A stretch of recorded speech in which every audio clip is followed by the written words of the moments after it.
Welcome student, this is science lecture for grade 6। Unit number है हमारा 1 of work book and lecture है हमारा 5th। हमने जो है वो अपनी बुक से जो हमारी रीडिंग बुक है उसमें से हमने उसका फर्स्ट चैप्टर कंप्लीट कर लिया था। अब हम वर्क बुक का फर्स्ट चैप्टर देखेंगे। सो वर्क बुक का फर्स्ट चैप्टर जो है उसका टॉपिक सेम ही है, साइंस स्किल्स।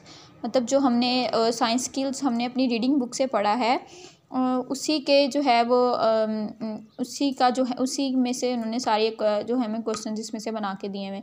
सबसे पहला क्वेश्चन हम लोग देख लेते हैं, ट्रू एंड फॉल्स है।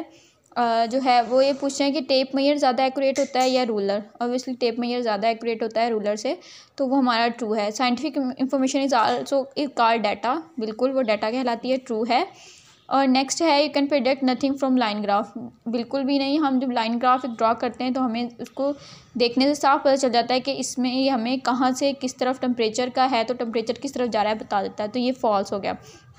Hypothesis what to expect to happen in a scientific investigation, बिल्कुल हाइपोथेसिस को कहते हैं कि जो हम लोग एक्सपेक्ट कर रहे होते हैं कि ये इस साइंटिफिक इन्वेस्टिगेशन में ये होगा, तो ये ट्रू है। हाइपोथेसिस आर ऑलवेज करेक्ट, बिल्कुल भी नहीं, कभी वो गलत भी हो जाती हैं, तो ये हमारा फॉल्स है।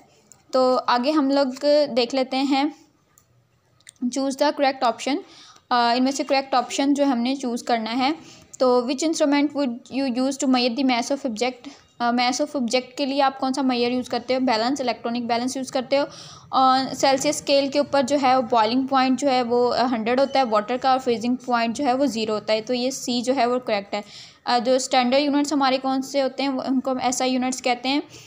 तो और आप एक एक्यूरेटली टाइम जो है एक स्विम के लिए कैसे फाइंड कर सकते हो, तो आप जो है वो 10 टाइम्स स्विंग्स और डिवाइडेड बाय 10 करके आप उसका एक्यूरेटली टाइम फाइंड कर सकते हो। ये हमने क्वेश्चन किया हुआ है, आपकी जो प्रॉब्लम नंबर 3 में था ये question. Which of these variable can not be control, इनमें से कौन से वेरिएबल्स हैं जो हम ईजिली कंट्रोल नहीं कर सकते? वॉल्यूम कर सकते हैं, टाइम के लिए भी हमारे पास यूनिट है, टेम्परेचर के लिए भी है, लेकिन डेट के लिए हमारे पास कोई यूनिट नहीं है, तो हम इसको कंट्रोल नहीं कर सकते। नेक्स्ट जो है वो यहाँ पे आपको कुछ इंस्ट्रूमेंट्स दिखाए हुए हैं, कुछ लेबॉर्ट्री के इक्विपमेंट्स दिखाए हुए हैं, तो हमने इनके नेम लिखने हैं। सबसे पहले वॉच ग्लास, जो यहाँ पे ये है, हम यहाँ से इस तरह स्टार्ट करेंगे राइट से। ये वॉच ग्लास है, ये बीकर है आपका, ये रूलर और स्केल है, ये स्पैचुला है, ये कॉनिकल फ्लास्क है, और ये टेस्ट ट्यूब है, ये वाला।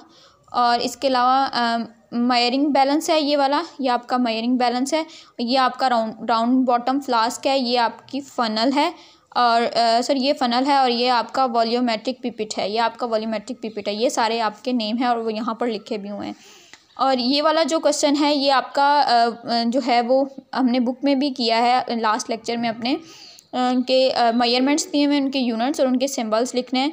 तो लेंथ के लिए मीटर और सिंबल क्या है जो हमारा वो m है।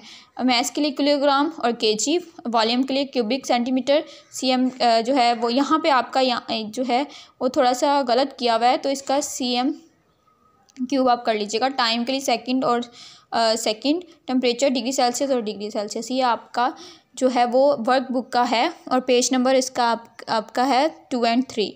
ठीक है, आई होप आपको समझ आ गया होगा। अल्लाह हाफिज़।